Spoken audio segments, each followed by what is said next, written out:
کی وراثت ہڑپ کرنے کی اجازت نہیں ہے.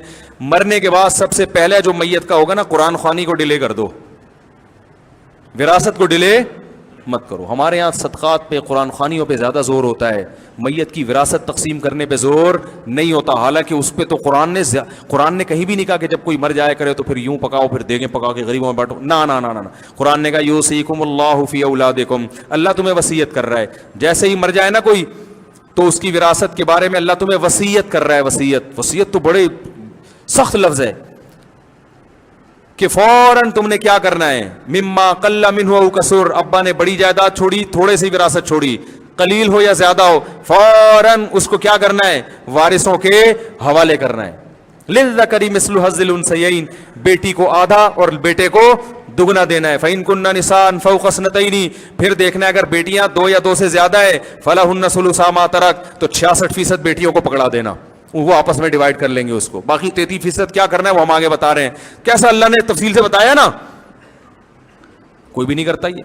فإن كن نساء فوق اثنتين فلهن ثلثا ما ترك وإن كانت واحدة فلها النصف, باپ مر گیا, اکلوتی بیٹی ہے اور کوئی نے وارث نہیں ہے, آدھی جائیداد اس کے حوالے کر دو.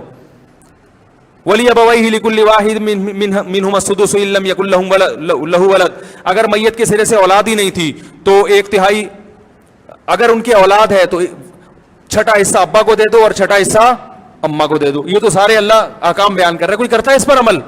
15-20 سال کے بعد جب پھڈے شروع ہوتے ہیں تو مفتی صاحب سے پوچھنے آ رہے ہوتے ہیں کہ مفتی صاحب 1901 میں میرے والد کا انتقال ہوا تھا ہے, اور اب ہم پوچھنے کے لیے آ رہے ہیں کہ کس کو کیا ملے گا. تو میں کہتا ہوں آپ کو صرف ثواب ملے گا اور اب کچھ نہیں ملے گا, کیونکہ وہ اتنی پیچیدہ ہو چکی ہوتی ہے, اتنا پتہ نہیں کیا کیا اس میں مصیبتیں کھڑی ہو چکی ہوتی ہیں. تو کیسے اللہ نے, میں تو جب وراثت کی آیات پڑھتا ہوں میں تو حیران ہوتا ہوں, یار اللہ نے کیسا مالی معاملات میں ہمیں صاف رہنے کا حکم دیا. فَإِن لَّمْ يَكُن لَّهُمْ وَلَدٌ وَوَرِثَهُ أَبَوَاهُ فَلِأُمِّهِ الثُّلُثُ, اللہ فرماتے ہیں اگر میت کے سرے سے کوئی اولاد ہی نہیں ہے تو کسی کا بھی انتقال ہو نا تو سارا وراثت اس میت کے ابا اماں کو پکڑا دو.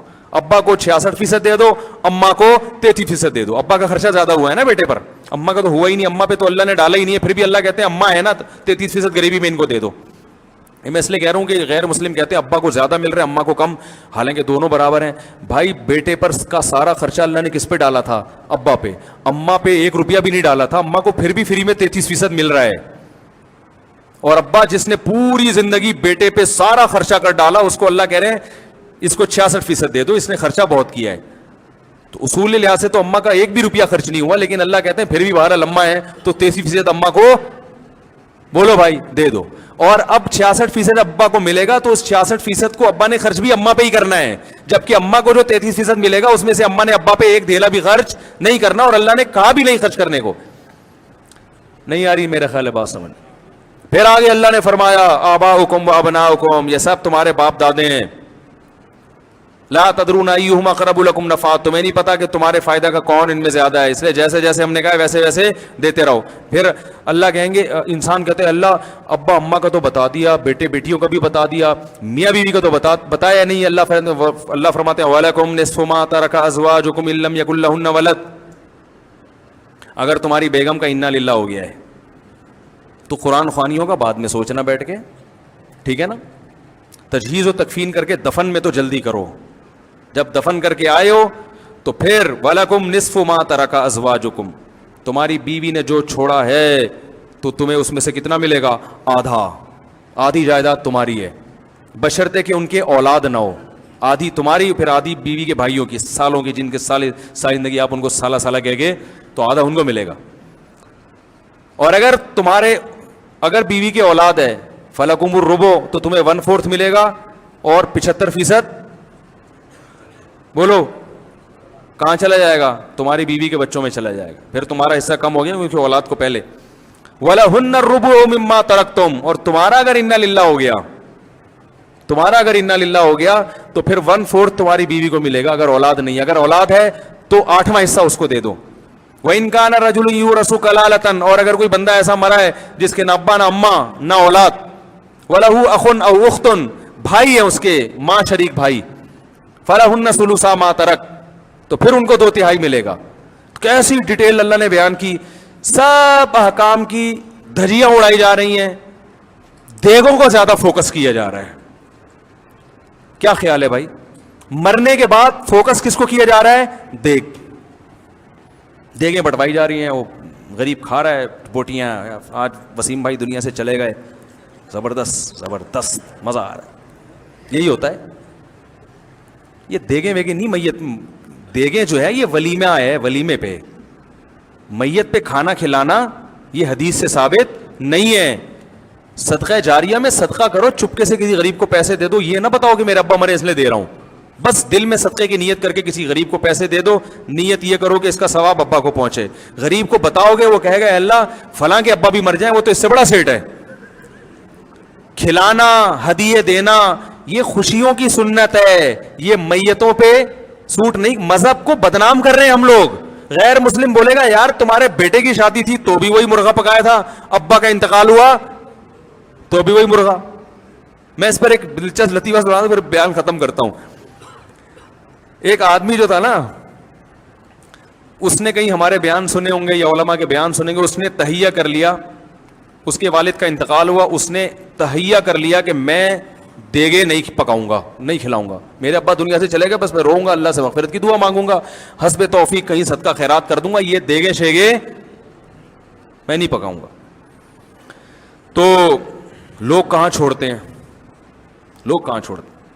لوگوں نے اس کو تنگ کرنا شروع کر دیا, مر گیا مردود, نہ فاتحہ نہ درود, وہابڑا ہیں, یہ ہیں وہابڑے خشکے, تیرے باپ نے تیرے لیے کیا کیا تھا دنیا میں, تو اس کے لیے 6 دیگے نہیں پکا سکتا.